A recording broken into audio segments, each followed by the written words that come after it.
enter into the conversation about race and to the conversation about community building, then the rest of the race can come in behind them, but only when she's able to do that can the rest of the race come in. So, excuse me, what we're looking at tonight is a group of women who are these community builders of which she speaks.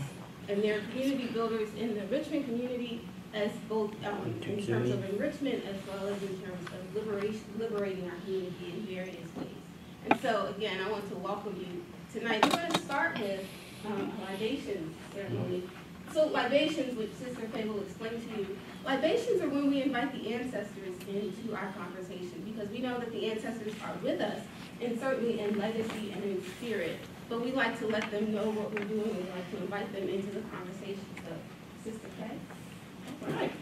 Well, she explained what it is. And that's exactly what it is. A libation means to drink or to pour. And what we're going to use today is water. In our traditional cultures, oftentimes they will use alcohol to do that, or any other liquid that might be appropriate for whichever deity or ancestor they're trying to reach. But since we're trying to reach all of our ancestors, those of us who are represented here and those who are not, we will use water because water is pure, supposedly, and water is the essence of our lives and living and life on earth. It was probably one of the first elements on the earth, and it makes sure that the rest of us sustain it, so we would use the water. Traditionally also we have a drum call. Since we don't have the drum call, usually for the libation, it's a noise. I'm going to ask Darlene to help me with that, please, Darlene. Okay, so we all want to invite our ancestors in, and of course the Creator. So as I speak, just keep the noise going for me, okay? We also use a natural element, and this is a gourd, of course, which is from the ground, from the earth, and that is important as well, okay? So first I say Ashe, welcome. Before we start, though, if we have any elders, anyone who, depending on what you think elderhood is, sometimes we'll say 55 and over or 60 and over, it all depends on you. If you are an elder, I would like you to stand, please. And I'm standing as well because I am too. Y'all, I've just gotten used to being an elder. I'm like, I have to make myself remember that I am. And I ask your permission to continue. I said, thank you. We always honor our elders first. And upon doing that, we say, Creator, please bring honor and love and respect. Sit down now, baby. Let me want to stand. And respect to our elders. And I want to say thank you for continuing humanity, for teaching and giving those who have come behind you the correct instructions on how to remain whole and human. Because it is partly a problem, I think, in the society where we have forgotten our humanity.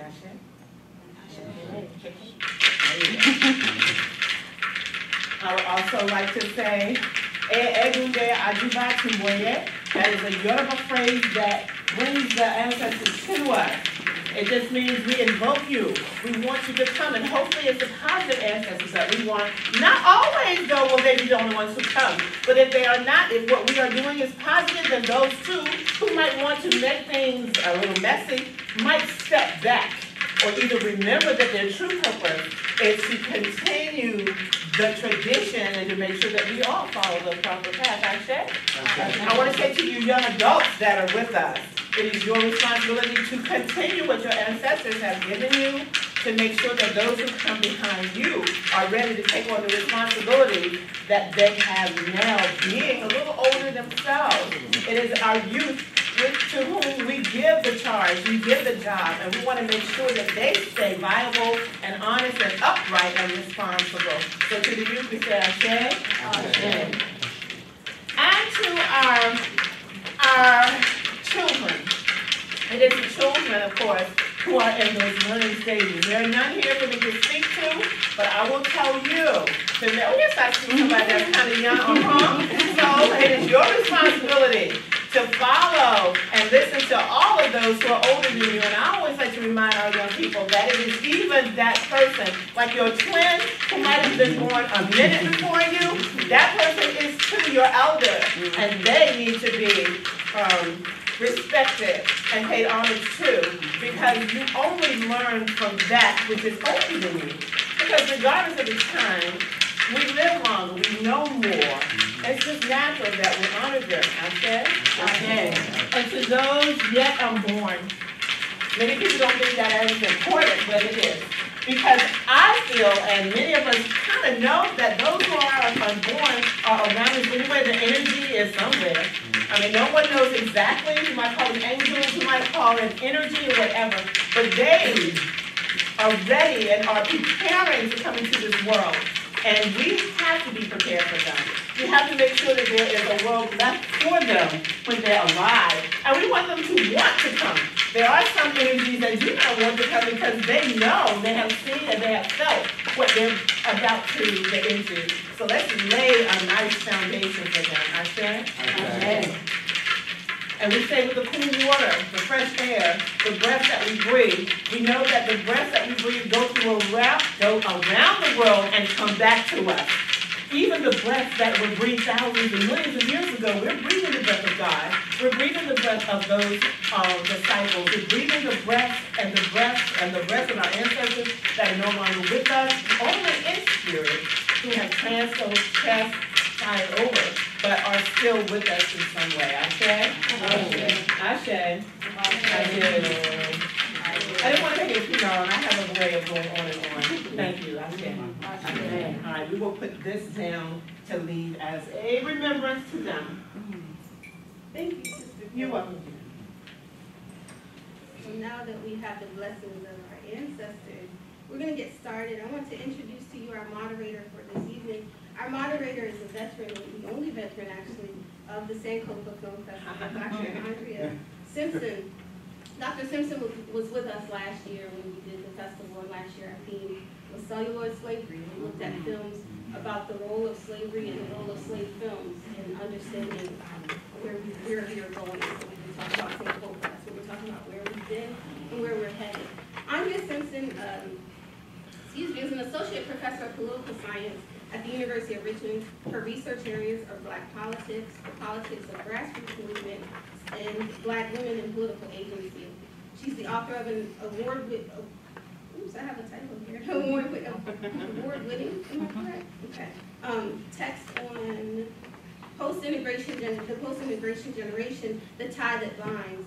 She's also the author of a book chapter on the gap between the political movement of grassroots leaders, and she is currently working on 2 articles about political agency among grassroots organizations led by Black women. So of course she comes to us from this perspective of feminism and womanism even.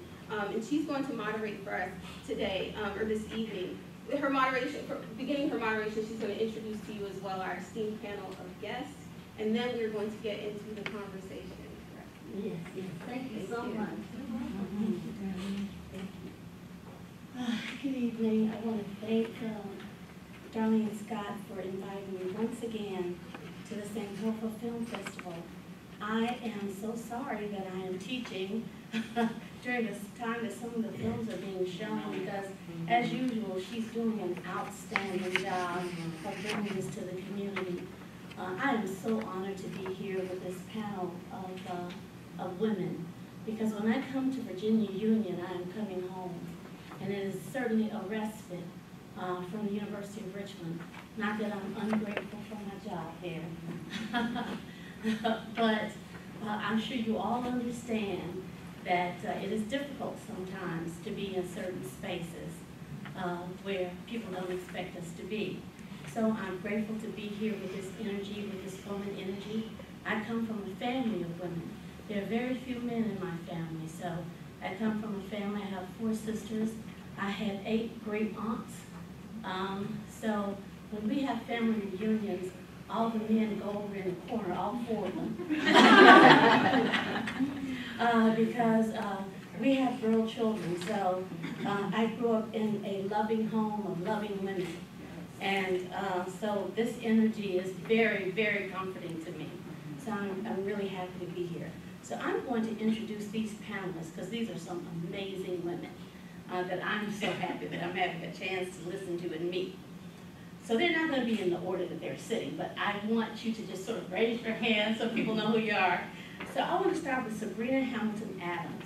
And she's an operations coordinator for Productivity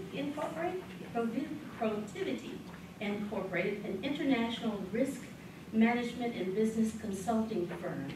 This is some important stuff. Believe it or not, I do environmental justice stuff, so I know all about risk management. There's some very difficult and heady stuff here. But what's really more important to me is that she found the courage and the time to get healthy, okay? She began running in 2008 by signing up for the Monument 10K training team, which I've been trying to do for 11 years, but I haven't done yet, to manage her high blood pressure. After completing the Monument 10K, Sabrina continued running and completed numerous races ranging from 5Ks to her first marathon in 2014. In 2011, she became the second female and first African-American president of the Richmond Road Runners Club, which has over 2,000 members. Sabrina also completed her first sprint triathlon in 2011, even though she could barely swim. Sabrina is a member of Pro K Racing, and under the coaching of Karen Holloway, she has completed several sprint and Olympic triathlons and 2 Ironman 70.3 races. Wow. As Sabrina pursues her goal of becoming an Ironman that promotes health and wellness through running, in her spare time, when she is not training or mentoring, she is a run coordinator for Black Girls Run. Black Girls Run is a national organization of athletes, and she enjoys reading, writing on her blog, and spending time with her husband. So that is Sabrina, and we can learn a lot from her tonight. So the next person that I want to introduce is Lenora Mariner. On the end there. Lenora is from Akron, Ohio. She earned a Bachelor of Science in Chemical Engineering from Northwestern University in 1978, and a Master's in Business Administration, or MBA as we like to call it, from VCU in 1999. That's pretty amazing to me because I'm an elder, being 60 years old chronologically and probably about 80 or 90 in experiences. That's pretty impressive. MBA programs were not particularly welcoming to African American women in 1999. And I entered my PhD program at 35.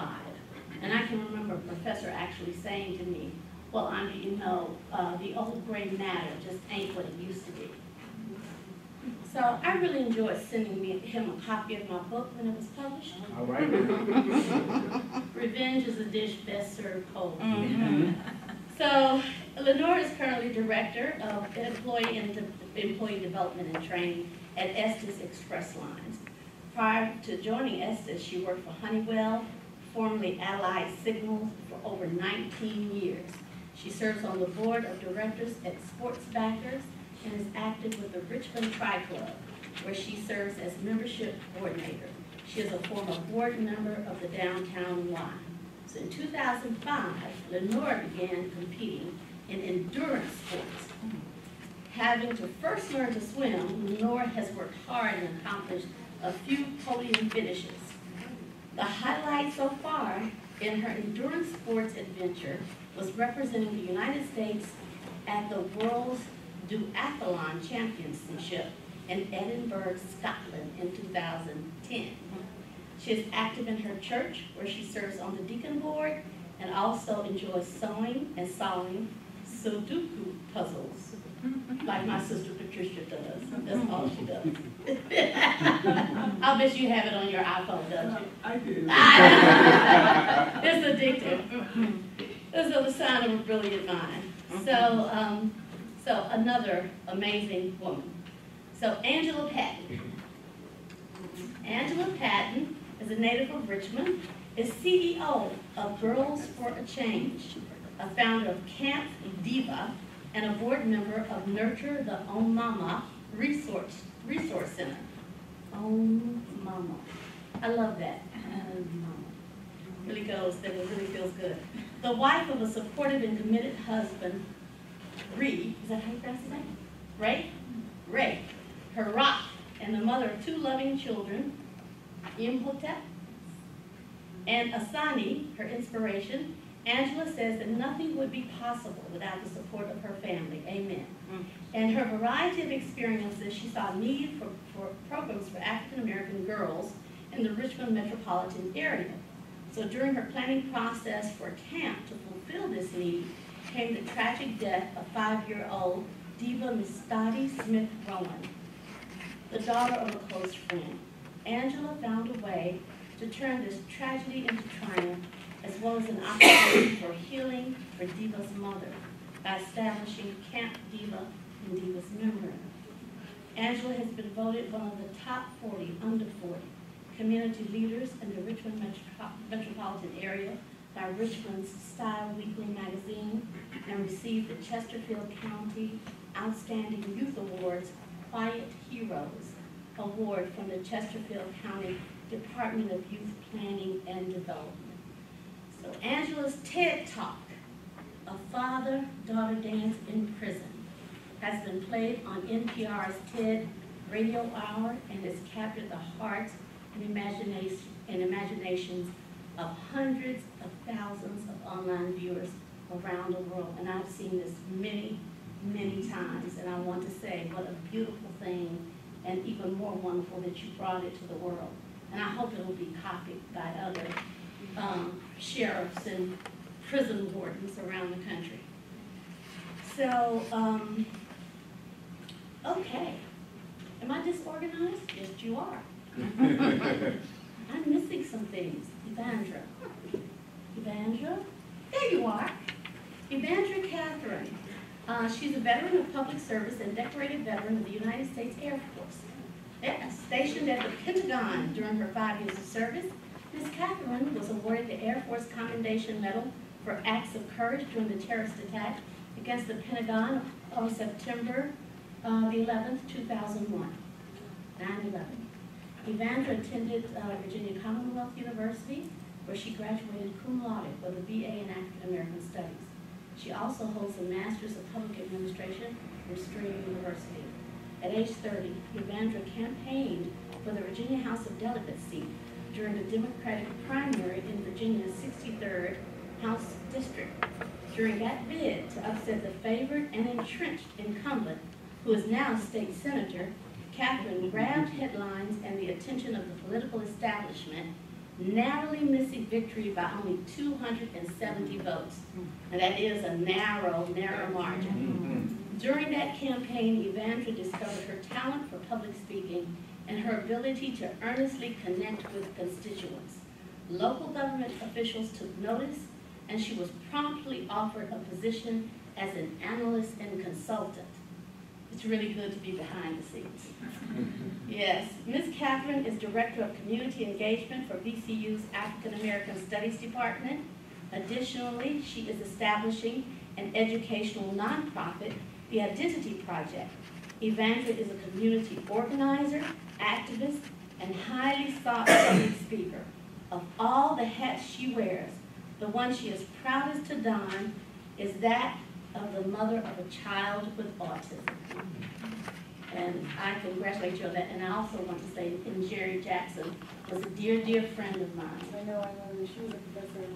Yes, and she started the African American Studies program at VCU. So I want to, she's one of our ancestors. So yeah, Ashe, I'm sure she's in the room tonight. So help me, I am missing phase. I want to talk about that. I saw Faye last year. They saw me act up a little bit last year, but I'm going to be really good this year.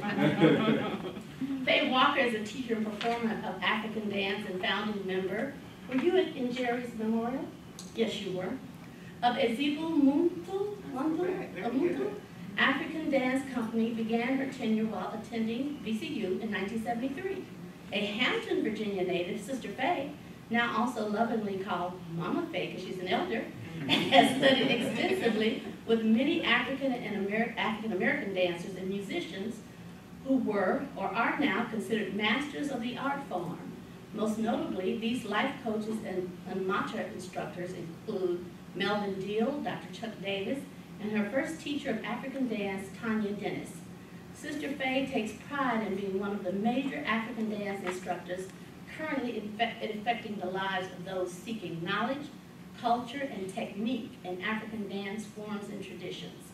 She has served as a major resource for and participated in many enterprises, research, and cultural activities. Ms. Walker has served Izebuntu in many capacities throughout the years. Performer, dance captain, general manager, board member, director of the Visual Musician Color Guard Corps, artistic director, and she continues to mentor, choreograph, sit on the board, and co-direct the company. Now is she a black woman? We can do 100 jobs. She has had the privilege to nurture and experience the cultural blossoming of hundreds of spirits as they have realized to honor, respect, and live African dance and rhythms. Her desire to reach the community is the spark that keeps her motivated to share her enthusiasm for traditional dance forms and music.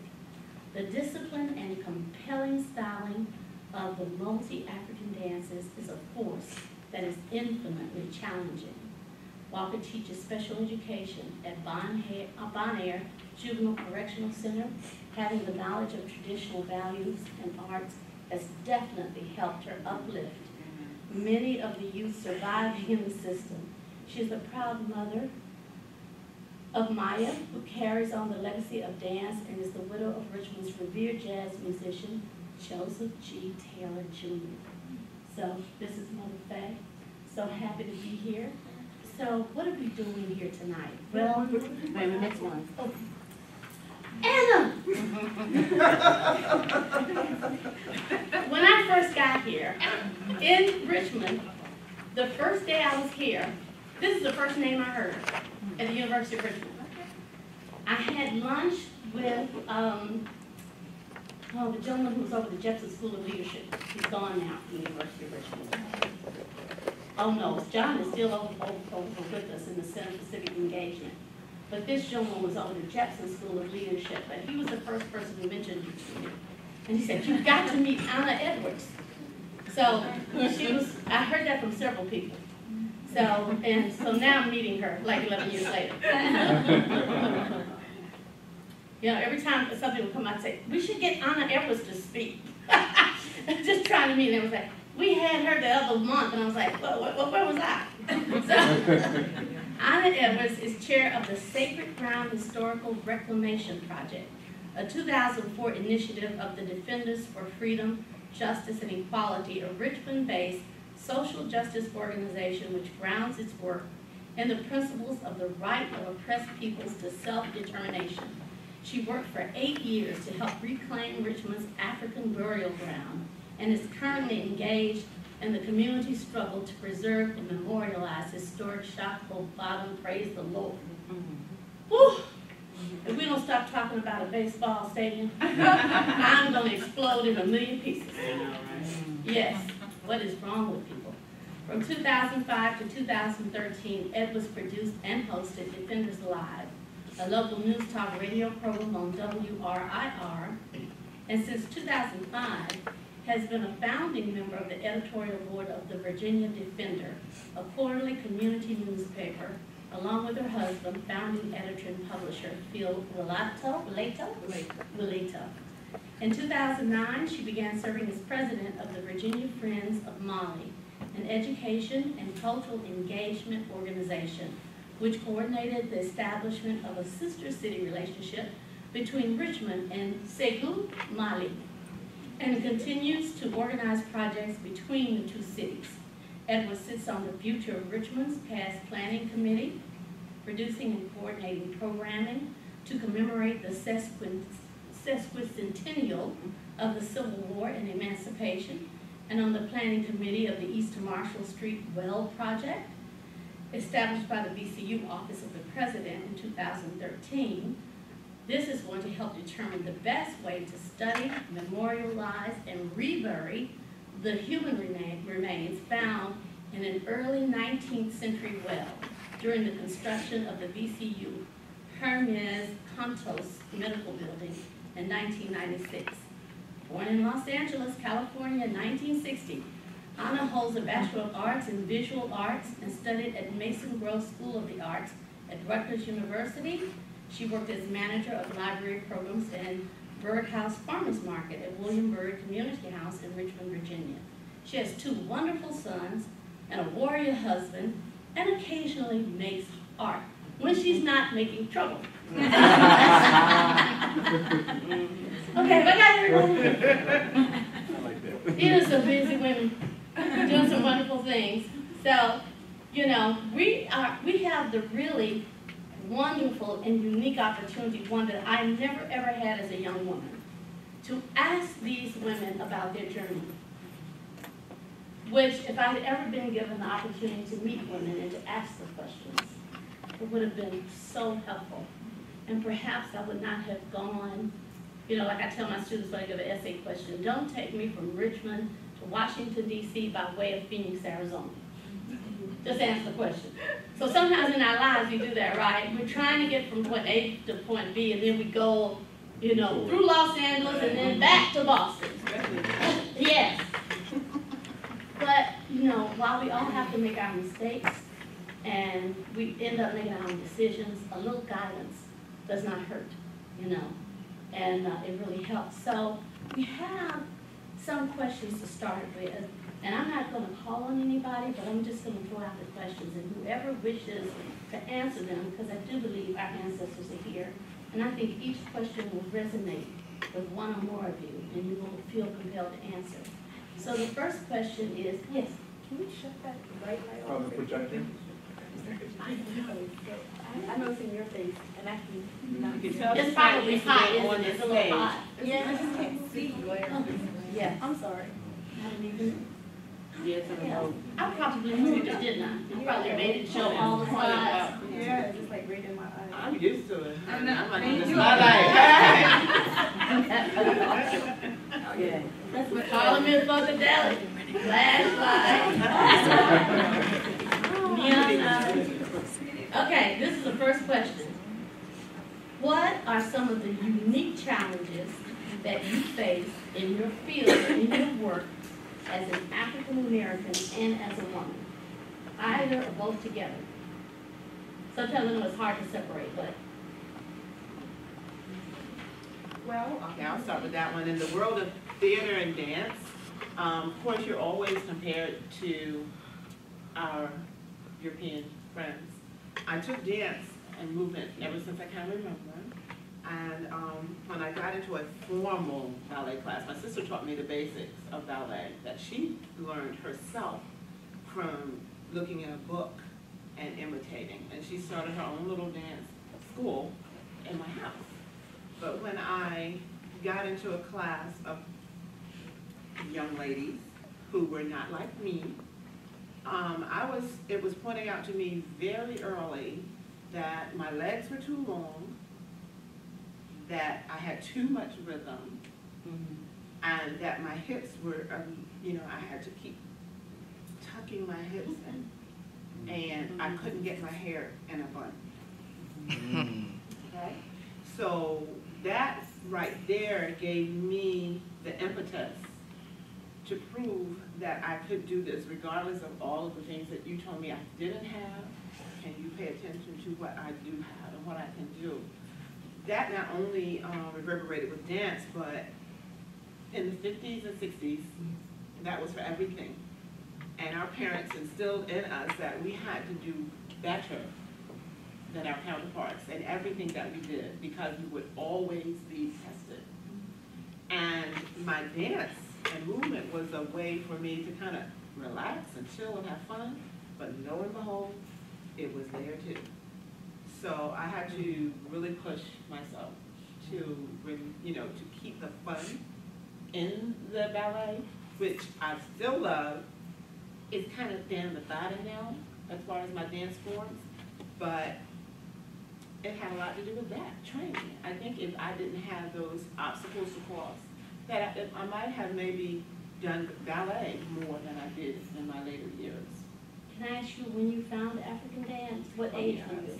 I was at Virginia Commonwealth University in 1973 in Sister Tanya's, well actually, I was at a performance of Easy Movement 2, and it was it was one of those convocations. It was a convocation ceremony that the company performed, and a friend of mine who was in the company had me come to the convocation. Was, of course, I was a freshman, so I was supposed to be there anyway. But I went, and when I saw them perform, I said, "That's me. That's me." And from that week, I went to the rehearsal, and I haven't stopped since. So this question is interesting because one of the things that I write about is intersectionality. It's a field of study in political science that studies the intersectional space of race, gender, and class. There can be also a lot of other stigmatized identities. So you're in this space where these stigmatized identities work together, and so you can't really say it's about racism or sexism or gender identity. It's all of them working at the same time, so it has multiplicative effects. So I'm wondering if anybody can speak to feeling that, yeah. Well, mine is more in starting in operating a nonprofit organization. So what I have found in my experience, not only with me being a woman of color who started it, but even working with girls of color. And so I feel that we are constantly ignored. You have to always make sure you say something in these funding meetings where you have an opportunity to pitch your idea. And it's been really challenging for me just because, as we know, in Richmond, Virginia, it has something to do with, old money, a little bit to do with you have to be in the clique, and they kind of give to the same organizations. People have a lot of trust fund babies here, so they are really following what their parents have asked them to do. But what my challenge has been with many funders is if you are trying to support girls of African descent, why are you doing it? Because don't you need the help too? Who's helping you? So we get that, right? That it needs to be, someone else that's ready to save our people, that we can't save ourselves. And so I have had to speak up a lot about why it should be me. And that if I don't have the opportunity to work with the girls in the communities that I serve, then they won't know that it can be them. So they have to see images of women and men who look like them to know that there's a possibility. And I want to share with you that a lot of people have seen the TED Talk that I did about the father-daughter prison, and we have received a lot of, wonderful emails and national attention around such an awesome movement. But it was founded about a little girl that's here. And I speak about this little girl, and we recently just had an opportunity to have Lisa Lean follow us for our father-daughter dance for the weekend. And it was actually wonderful, and I hated every moment of it. And I'm going to tell you why I hated every moment of it, because every time I would take this little girl in front of one of their faces and say, "This is the founder of the Dance in the Jail." They said, "Hello," and walked away. Nobody acknowledged that she is the inventor of this. So again, we are constantly ignored. And I said to Lisa Lean outside of the camp, this is why the program exists. It doesn't exist because we want to have a dance in the jail. It exists because you continue to avoid us. And I started this program so we can be seen, heard, and celebrated. So I'm going to tell you in the corner that I'm going to make my own movie. But thank you very much for making people aware. But we have to tell our own stories. And this little girl is not the type of little girl who really speaks up. But when even the opportunity was given to her, they still avoided her. It was like, hi, they didn't say, "Sister, that was awesome. That was a great job that you wanted to be with your dad in the jail. Do you know what you've done in the community?" So I said, we're going to wait till she's 80 years old to acknowledge what she has done. So I just share with you that that's what I'm going through as an African-American woman that is a leader in the community. And I want wanted to use that opportunity to say again, whenever I can't thank you for loving the TED Talk, but I didn't think about no dancing in jail, because I was like, you freaking crazy. But because I heard her, and because I thought that it's just an opportunity, then let's just see what happens. And then look what took place. But again, she's not recognized in this space because she's a girl of color. You know, and that's her challenge. So I just wanted to share that story. I'm so glad you shared that, because see, She's I would 15 not and started when have she was known. I would not have known otherwise. I Right. did not say that because Right. I've seen not only the TED Talk but other stories on it, Mhm. and this young girl has never been mentioned, It's up in the and it TED. almost makes me really, I'm tearing up. Yeah.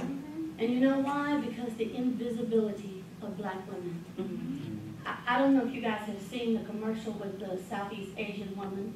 It's supposed to be a joke. It's a nationwide commercial where they say, Mindy thinks she's invisible. Yeah. So, Oh, yes. you know, she's sunbathing naked. She goes in the store, takes the ice cream out, and then she tries to kiss Matt Damon. He says, excuse me, and she says, oh, you can see me? Mhm. He says, yes. And I said, oh, Mindy thinks she's invisible.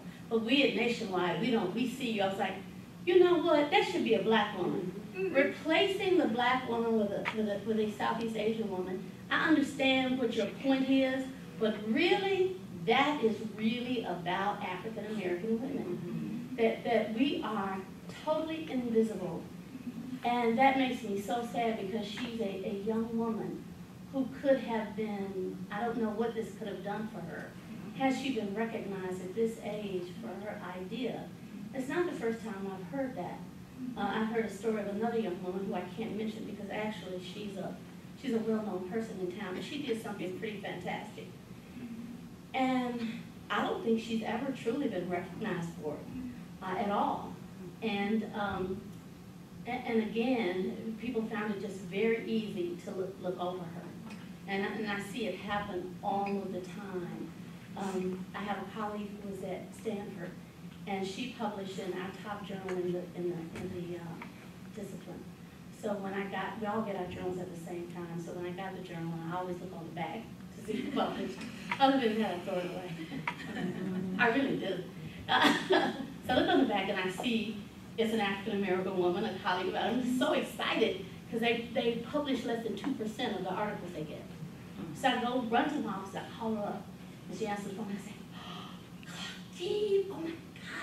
I said, girl, congratulations. I said, I could jump through these wires and just kiss you. I said, congratulations. And she started crying. I said, Claudia, what's wrong? What's wrong? She said, nobody will look at me. In the department today, no one has spoken. No one will look at me. No one has said anything. And of course, we all had our journalists. Everyone knew. She said, you're the only person that's called or said anything. And that's the way it goes. It doesn't matter. When Toni Morrison, does anybody remember when she won the Nobel Prize? Does anybody remember what people said in the New York Times? Stanley Crouch says, I hope this encourages her to write better books. Joyce Garrett O said, I would love to talk to you about it, but I need to go to the grocery store. This is what happens to us. So what does Maya Angelou say? It's like ducks pecking. You know, and so it's never ending. So it's really sad. But I'm glad that you talked about that, and I'm so glad to know And that. Black Girls Rock is having the same issue. Really? Yeah. Yeah, see, I'm in a kind of a different space, because being in endurance sports, particularly triathlon, you don't see a lot of us. I know you don't. I met Lenore through doing triathlon. When you're a Black person in Richmond and you start doing triathlon, first thing you're asked, do you know Lenore Mariner? She's like the auntie of Black triathlon. So my challenge was trying to find other people that looks like me. Because one of the biggest challenges is the hair. When I first got into triathlon, I had this long, relaxed hair. But when you're swimming 2 or 3 times a week, you're cycling 3 times a week, you're running. It's difficult, and we all know Black hair is a multi-billion-dollar business. Yes. It's big money, and a lot of us, I used to be the same way, getting our hair done, getting our hair smoked, fried, dyed, inside, every 2 weeks, spending $100+ to look nice. But on the flip side, our health. When I started running, I was overweight. I was on high blood pressure. I was in my early 30s. Both of my parents, type 2 diabetes, high cholesterol, high blood pressure. My mom, both of them taking medication, had to stick their finger every day. I didn't want that for me. I wanted better for me because I wanted a future for myself that did not include that. So I started running, enjoyed running, said, oh, try this triathlon thing. Got into it, I saw Lenore, and that was about it. Even with some running events, I was the only African-American person there, but I will tell you this though. The white people that I encountered were so welcoming. Yeah. They were like, hey, we're glad you're here. Lenore, they'll tell you, where have you been? We've been looking for y'all. But the issue is though, with triathlon is swimming. So many of us are afraid of the water, and it's a generational thing. Like my mother, she's afraid of the water. When I told you I'm gonna go swim the James River, you gonna do what? Let me go pray. But at the same time, I think, especially as Black women, we have to find that balance. You can still look fly, but also take care of yourself. And the way that I see it, for me, my passion is empowering Black women through endurance sports. Because when I see my ladies cross that finish of a 5K, a 10K, a half marathon, that empowerment, they take and transfer to other aspects of their lives. That empowerment can make them leave that bad relationship. It might make them start that small business. It might make them go back to school. So the way I see it, it's a win-win situation. Our bodies are a temple. Yeah. To me, it's a way for us to honor our Creator by taking care of ourselves. So for me, my challenge is one, trying to get Black and say, okay, yes, the hair, I understand that, but there are things that you can do. There are protective styles. You can do braids, you can do wigs. Hey, I chose to go natural. I was a little nervous about it because I wasn't too sure how people were going to relate to me. I thought they might, because I was known for my hair. I had very long hair. Yes. Now I'm known as the girl with the big hair. And it just went out this way instead of that way. It's still, and I will admit, it's beautiful. When I became natural, it was empowering for me. This myself, I felt blacker. Because not only that, you stopped wasting time and money. Yes. Yes. Yes, I had really long hair too, and you know when mine came on? When I started to get my PhD. I did not have 45 minutes to spend. That's time I could be reading and writing. So, you know, people have a way of making you waste your time. Yeah. So I love this because I think you're so right. We shouldn't look at physical fitness as about being slim or about having a nice figure or tracking your body. It's all about empowerment and that strength that you have transferring to endurance for other projects and other goals in your life that don't have anything to do with triathlons. I love what you're saying here, but you know, we really do need examples like you and Lenore. I mean, we need to see that's going to happen, and we need to kind of have some more knowledge about, I think, the nuts and bolts of learning to swim. How do you run? How do you get started? And we learn that from like joining, you know, the groups that you guys are members of. So because unfortunately, when you look at all the statistics, such as for high mortality rates when it comes to different types of cancers, Black women, we're number one. When it comes to heart disease, we're number one. I'm so tired of us being number one of all this bad stuff. We need to take care of ourselves, because if you don't take care of yourself, how can you be that awesome mom, that awesome wife, that awesome sister? But unfortunately, like so many women, we always put ourselves on the back burner. That's why another way of using endurance sports. That's my me time. That's my time that I get to relate to other women of color who are trying to bear themselves in a physical manner. So it's another challenge, is trying to get them to understand it's okay taking an hour out of your day to do something for you. It's okay. And I think that, I don't know if that's it or if the stress, and I think you're making some really good points here, because you're also, I think, I hear you saying, they can help us cope with the stressors that we all have. But I think sometimes we get caught up and we say, I'm too stressed to go to the gym, I'm too stressed to walk, I'm too stressed to run, because we never get in the habit of doing it, so we don't understand how it can relieve our stress. And, you know, you're right, the swimming thing is so much generational. And I've taken a lot of swimming lessons because I'm determined to, I'm not really afraid of the water. Every swimming teacher I've had said, oh, this is amazing. You're not afraid, you just can't even get it together. It's the breathing thing. That's my biggest, it's the breathing and the strokes that I can't get together. But my sister, who's a biologist, says that one of the things is that African Americans, most of us, do have heavier bones. So that we get scared early on because we sink. That's it. I did that. So we get frightened. And early age because we think that this somehow means we can't swim, but it doesn't. So, like when I took my niece to water babies when she was real little, and you know, a lot of white babies, so the people just threw the babies in the water. I didn't know that was going to happen. I thought the teacher was going to get in the water and like ease the babies, and they just went boom. And so the white babies came right up like ivory soap, you know. So my niece was down there with other black babies, and I was screaming my head off. I was like, ah! I was hitting the teachers. Ah! Calm down, black monkeys, calm down. They'll be up in a minute. They'll be dead in a minute. So the white babies, I swear, halfway down the pool, up come the black babies, and they're screaming their heads off. They're sweating. Oh, okay. So now all my nieces and nephews swim like fish. I mean, they are very good swimmers and divers. But, you know, luckily my sisters had the sense to say, let's get them started early before they have that bottom of the pool experience. You know, because, I mean, I had a friend that went to Harvard and Yale, but it was a swim requirement. And I swear to God, the black people had sit-ins to get out of there.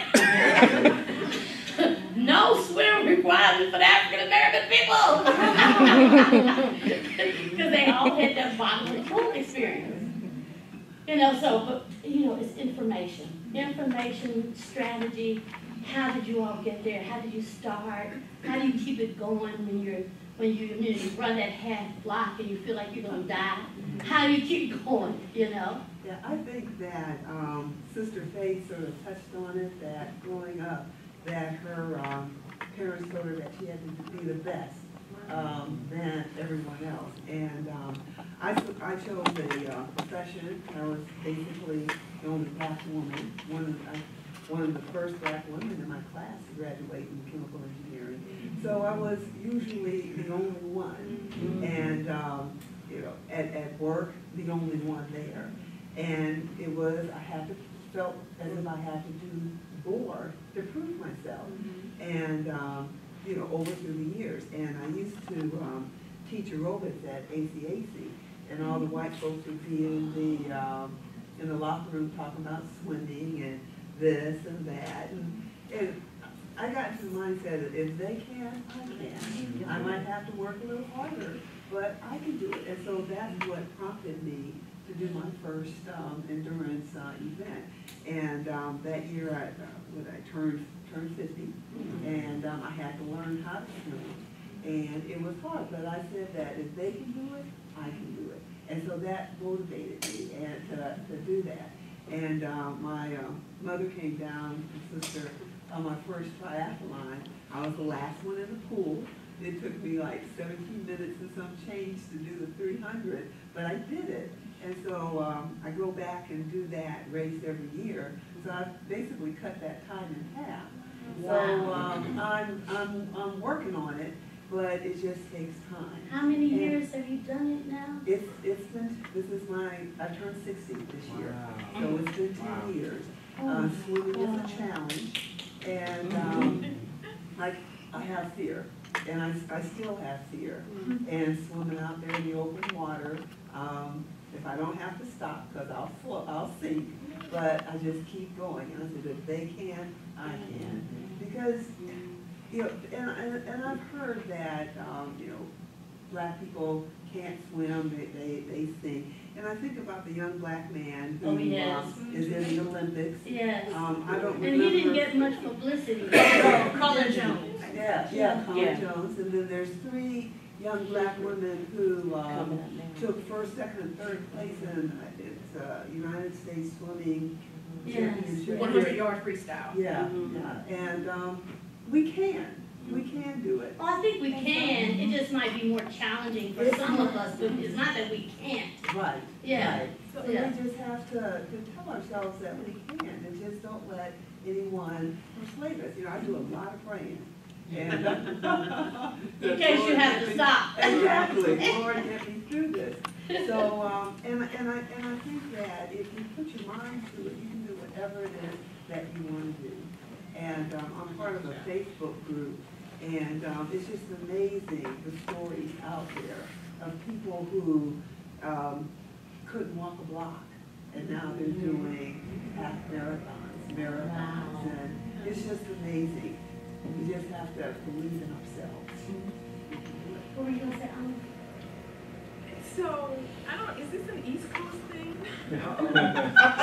Yeah. What, you mean marathons? No, Swimming. swimming, Yeah. because I grew up in a totally different dynamic. In Los Angeles, you mean? Yeah, but my father was in Texas, and my father was he swam in high school. And, you know, so I grew up, the family migrated, they were part of that, you know, Walter Mosley wrote the book. Yes, and the yes, migration from Texas, Yes, I literally love from Fifth Walter. Ward Yeah, I love in Houston Walter, yeah. and to Los Angeles in the 40s. So, so on my father's side of the family, that's, you know, they came from Texas to Los Angeles, and so I grew up in LA. And I grew up swimming. I mean, some of my earliest memories are him putting me in the water at age 5 and swimming, and he made me swim underwater.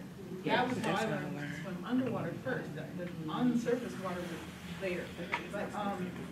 And so I, you know, as a little girl, all I wanted to do was be either a dolphin or a mermaid. That was like, you know, I could grow up to be those. That's what I Well, wanted. it's not an East Coast thing as much as it is a Southern thing. So let me catch you up on some things. Yeah, no, First of all, in Southern schools where I grew up in Memphis, Tennessee, all of the white junior high, because we didn't have middle school then, we had junior high, high schools, they had pools. Not a single black junior high or high school had a pool. Okay. Not a single white in the black neighborhood had a pool. Interesting. You had no access to a pool Okay. anywhere, any house, any place. Anyone who learned to swim would learn to swim in the Mississippi River in Memphis, which was highly inadvisable. Yeah. Okay? The Mississippi River took 2 or 3 Marine Corps people down every single year because it is at its fastest and widest when it comes through Memphis. That's why they call it the mighty Mississippi, because it is rolling on the river, baby. That's why Tina Turner sang about it. It is truly rolling. So you don't learn there. My parents, who were very educated, not formally. My mother had a college degree, but my father was just really, really smart. But they didn't do lakes because they said, we don't know what kind of amoeba are in those lakes. You're not getting in a lake. We don't know what's in it. We don't know if they're bacteria. I didn't know what amoeba were. I was like, what's amoeba? They were like, don't worry about it. You're not getting in a lake. So there were lots of people whose parents took them out to lakes in the country and taught them how to swim. And even my father used to say, you jump in a lake, you can hit your head and you'll be a paraplegic. I was like, what is that? You know, so that was the only way to learn to swim. So that is the legacy and history of Jim Crow. So that explains a lot of what you're talking about. You know, now access, I can tell you right now. Even today, I would say, you know, if I were to run around Richmond, there are some places I would not run. When I first moved here and I lived in the West End, I was walking one night and a man let out 5 dogs on me. This happened in 2005. And I said to him, sir, you need to get your dogs. They're really dangerous. He says, well, why are you walking around the neighborhood? I said, because I live here. He said, well, did you notice we didn't have sidewalks? I said, yes, I did notice that. He said, that means you shouldn't be walking. Wow. So I'm saying to you, you know, think about where we are and think about other explanations other than people are not conscious, they don't want to be healthy, they don't have the desire. There are other explanations that are out there other than those things. So I just want to put that before you. But okay, so I wanted to, Yvonne, I wanted to ask you something. Can you tell us when you tried to run for office, what did you say? I want to know exactly what you were saying that got people to sit up and notice and say, whoa, wait a minute, we've got somebody different here. Well, I had an interest in life, so I was abandoned at 9, so I was homeless from 9 until 18, so I went to the Air Force at 18.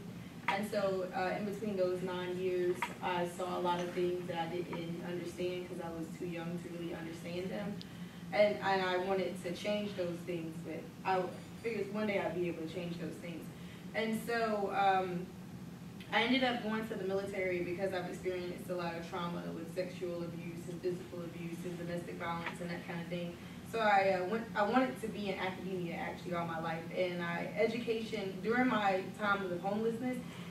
I don't know, something, the ancestors, okay, I'm just gonna give it to the ancestors. They carried me through, and so education became what I found that if I knew if I went to school, I would be better. Okay. I don't know where it came from, that was my thought process. So I had, I ran track, and I was really in Texas, I'm from Texas. And so I was really great in track, and so I had all these scholarship opportunities for track or either academics. It was one of the two. But because of domestic abuse and violence and trying to escape someone, I had to go to the military. So, because he couldn't access me on base. So, long story short, and it was all in the universe, and I just didn't know it because I got stationed in the Pentagon, and it's like our political capital, right? The Pentagon is the political capital. And not only did I get stationed in the Pentagon, I got stationed in executive medicine. So my patients were the Secretary of the Air Force, Secretary of Defense, President Bush, Secretary of State. Those were all my patients. I didn't see regular. So back up a little bit. You said patients. So what were you, once you got to the military, what did you get trained as? So I was like an EMT, and then in the military there's not much of a liability. So I was a nurse if I was in the outside. So I did all the things that a civilian nurse would do, but I wasn't an RN, but the military doesn't have much liability. So you can do the same thing. So I would do like vasectomies and like I would love to do those. I would do like inpatient surgeries and stuff like that, stigmatostomies, a lot of preventive tests because of the military. And my population was like 45 plus, and they were all white men. And so, other than like Colin Powell and generals that would come in that were black. So anyways, I ended up in a political realm, sphere. And so, but because of where I came from, I didn't know who I was, and so I knew that I wanted to continue on my education. So I kept battling, who am I in this greater picture I didn't know. And so I have a lot of mental health challenges because of that. So anyways, I said I want to learn about me, but I want to be a civil rights lawyer. But to become a lawyer, your undergraduate doesn't matter. So I said, I'm going to pay for my own college, I'm going to pay to learn about myself. So I went to VCU and became an African American Studies major, just solely to learn about who I was. That was the purpose of it. And I felt like I couldn't really be a benefit to my people if I didn't know where my people came from, and who my people were, and what their contribution was.